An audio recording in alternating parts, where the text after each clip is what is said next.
any abuse in the home or house before the situation happened? What happened? What level you can think of abuse that has happened on me? It's a physical, right?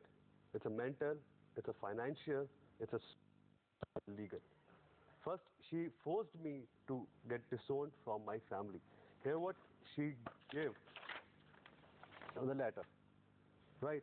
After that, once I got separated from my family, she started, and her family started abusing and started extorting the money. And they used to tear off her clothes. That I will give me.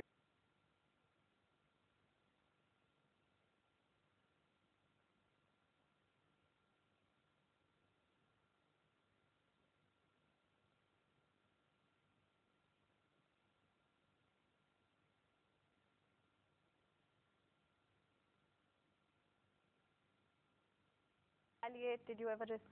Yeah, I retaliated once, and for that I do have a mark. She thrown a glass on me.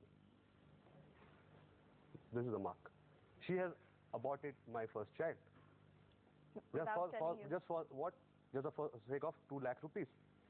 She came back to Delhi and she was asking for 2 lakhs to set up a business for her younger brother, which I refused. And she wrote a letter to me that she will file a false case on me. Here's the letter, and still the police is doing nothing. I'd like to go to Arpita briefly. Arpita, here you've got men who probably don't fall into the stereotype of somebody who's getting abused in the house, in the home. But it's obviously happened in their cases, or at least, that's what we can make out. And you don't really get too much support from society either. That's true, and it's unfortunate. I think it's not about gender at all, and I think that's very true, and I think all of us agree on that point. I think what's important to recognize is that impact of violence on any individual, be it a male or a female, is enormous. It has a very, very deep psychological impact. One of the things that it does is, obviously, it violates your sense of security, and that's a very basic human need that we all have, the need to feel safe, that we're all right, and nobody's going to attack us. And a home needs to be the safest place ever. So if that's happening and somebody who you have a lot of trust in, be it a wife or a husband who's abusing you in any way, that's very unfortunate. The second impact it has is that it breaks down your trust in other people. You become very skeptical and suspicious because if someone who you're closest to is not somebody who you can depend upon, you're hardly going to be able to depend on anybody else. It also affects the dynamics of all other relationships in your life, because obviously everything gets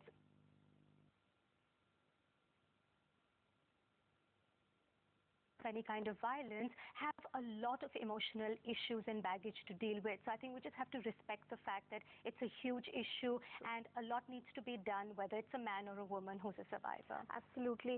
No, and you both obviously still dealing with it. You've dealt with it legally, you're dealing with it legally, but I think emotionally you're both still dealing with it, and it takes some time. If you do not support people who are not taking dowry, then the dowry problem is not going to go away. I mean, like Madhukeshwar says, she has never attended a dowryless marriage. She should have come to mind. But no support is given to us by society. No support is given to us by the legal system. No support is given to us by anybody.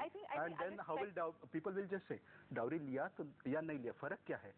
Jail to sab har husband ko jana hai. No, I totally respect the fact that you're saying that sometimes bad behavior is getting rewarded and good sort of people who are doing the right thing are getting punished, and you both suffering through it. But like I said, this emotional baggage, and even Arpita mentioned, is going to take time to deal with.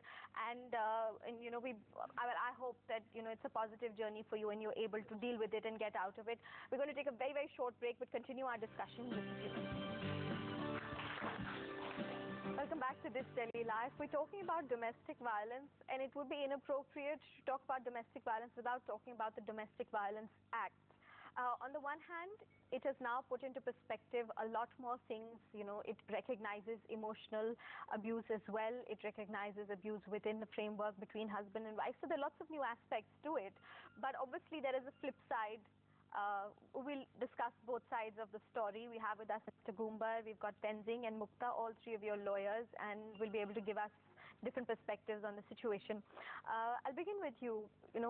What is your take on the new Domestic Violence Act, and does it really help people? Because the previous few segments have just highlighted that somehow the genuine cases slip through the cracks.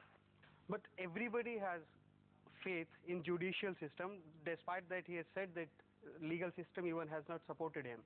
But at last he finally admitted that he has got the relief from the High Court. Pratima said she has got the relief from the Kanpur High Court. Ultimately, everybody will get the help from the legal system only, and this act is somehow, I can say, this is really good. This is helping a lot to women, and somehow the men who are really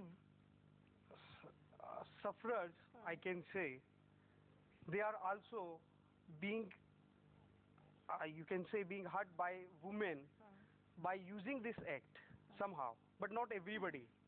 And even not every woman is misusing this law. There is a mixed opinion, you know. Everybody is not doing the same thing.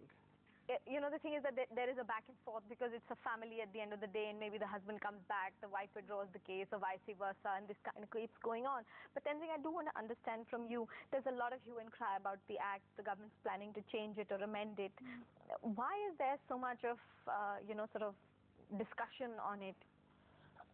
See, I'll just tell you, the entire rationale of enacting the Domestic Violence Act is to, it's a civil law, okay? So unlike Section 498A and all, it's not a criminal law that, you know, you file an FIR and all. What the domestic violence do, it's mostly concentrated around empowering the woman.